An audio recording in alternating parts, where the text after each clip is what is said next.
Hey everybody, just doing a quick touring information video with our portable battery setup. Some more information in case you missed it. Just took the solar panel off the roof. It was on the Putrol 400 watt domestic house type solar panel, big heavy duty.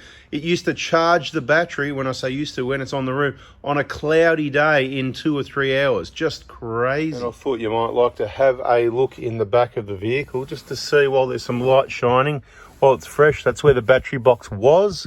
Screw down into the wood straight through the base of the plastic and see a little bit of holes there and a bit of imprint. Hopefully it stays there so I know where to put back in the same holes next time. Otherwise I'm sure multiple holes isn't going to matter. The regulator was screwed down there. Let's go around that side. It's a bloody long reach in the back of this Patrol to there. I mean, you can put it anywhere you like. You can even put it under. There's heaps of storage space under there. You can get a flat lithium, whatever you want to do. I thought about it and then I just thought there's so much room in the back of this vehicle for what I'm going to use it for. Spare the expense and just keep it simple, reliable, and not burn the car to the ground.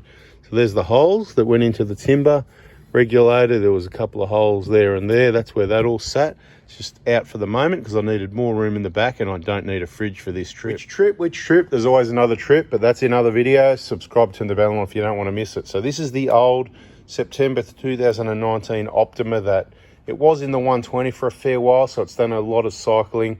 Probably, probably at least 1,000 or so cycles, plus a bit of work before that. It was sitting in the workshop getting roller sprayed. That's what all this paint is. On the shelf, getting flattened by a UHF and charged and, really cycled and tested out. Do a lot of testing with these. Anyway, for this solar panel, this is the regulator we went for from every battery. This battery actually originally came from every battery. The battery box, about 50 bucks XTM. That was from Super Cheap Auto, a homemade bit of a double adapter thing. This is the side you could look at. It's got the voltmeter. You can switch it on and off. Obviously, the battery's not in there at the moment. And your output's there. I reckon just awesome temporary setup. You can connect direct power, other charging systems to that. 2 Anderson plugs ready to go, which is why I had a double adapter. One of mine came around to here, and then so I had 2 here, and blah, blah, blah, blah, blah. Now, what I'm going to do when I put it in next time is put one of these battery monitors in. I'll get these from AZ Scanners as well, same place as the ScanGauge 3. Not sure if the discount code's going to work. You can give it a try. Try that 4x4 diesel thing. And if it doesn't work, just shoot them an email and say, hey, how come the 4x4 diesel doesn't work on the battery monitor? And you never know, you might help convince them to do stuff like that. But bada bing, bada boomski. This is the gear. And I've got no idea. No, not really. Hopefully I've got part of an idea. So that battery monitor, see the little tabs? You just connect it underneath the things here when I put it all back in. That way we can monitor more of what's going on with the battery and the history. So you open up the app on the phone because it, works with an app. There's an app for that. You just go on the, on there, on that thing there. And yeah, 12 volt batteries apparently. That's what it says. So all I'm going to do now is just hook it up on the ground here and just give the battery a bit of a charge every now and then because I don't need it at the moment. As you can see, I've got another one sitting there. Might even connect them up in, I was going to say parallel series anyway. Positive to positive and negative to negative. So it stays at 12 volts. I don't know if you know this, people. So then you've got double the capacity at 12 volts or whatever it is, wherever the state of the charge of the batteries. And if you connect it negative to positive and positive to negative, things get crazy because it goes from 12 to 24 volts. And if you did that with 3 batteries, it'd be 36 volts and so on. And as the voltage gets higher, it works better for a bit of arc welding. Touring information, if you were to have 3 of these batteries connected positive to negative, and then at the end, you connect your jump leads onto them, and then you had a welding rod, and you put your negative on what you're welding and your positive or whatever, vice versa would work.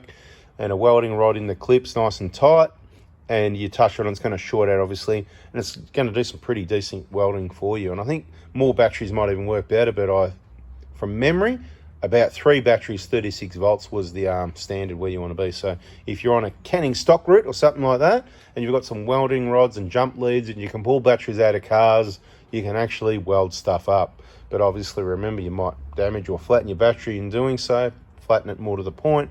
So take some solar panels and stuff like that so you can recharge it, so you can get moving again after you do your bush repair. The Putrol here, it's quite a big waste of space. The nice flat floor is awesome, but there is a massive amount of storage space under there that you can utilize. Like, so you can put your recovery gear, all the things you're not going to use because it's a bit harder to access because it's obviously behind the seats. These seats fold very similar to the 120 Prado. The only difference is they haven't got the locking mechanism to lock the seat forward, right? So crazy, right? So, right, you do that and it goes up, and on the 120 it locks it. So here with a V8, if you took off, it's just going to go and launch straight back down again. So beware of that one. In case you miss it, the floor, no, that's not how the Poo-Trol comes. You need to go and get one and get them different places. That's what I did. I reckon that was the value for money option. You got a little access hatch on the right is the one that I went for. You can leave the jack in its original position, stuff all your other stuff into there, and the fridge just goes on the left, flat, beautiful. If you're going to have other storage systems, you might do something different. This is quite high. This is above my waist height, so something to consider. But if I get the fridge slide in again, I'll get the one with the table under it, because in the back of the Patrol, no rear door with the table sort of thing. So it's a bit of a conundrum. So beautiful. I've got a few solar panels here, a couple of portable ones there, probably some more, but I've got two. You can see two of the big ones and the one with the bolts in it.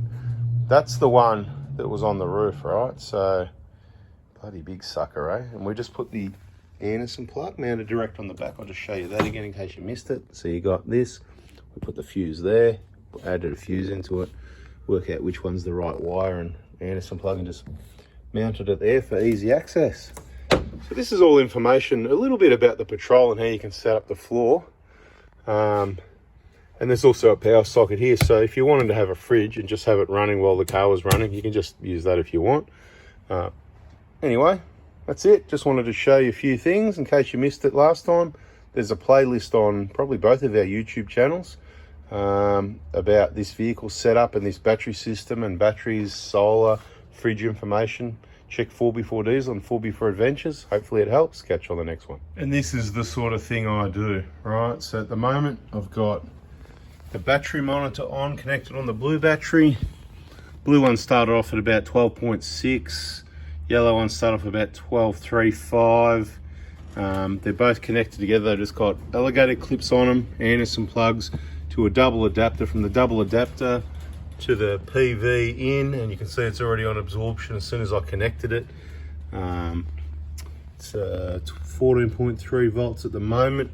Well regulated with the Victron. I'm really happy with that. Those things are just awesome.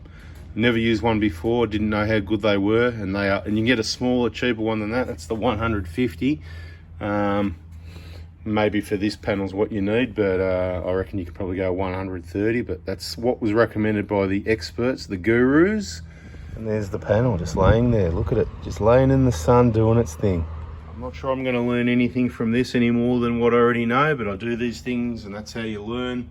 See what happens, as they say, and let's see what happens. Subscribe, turn the bell on, we'll catch you in the next one.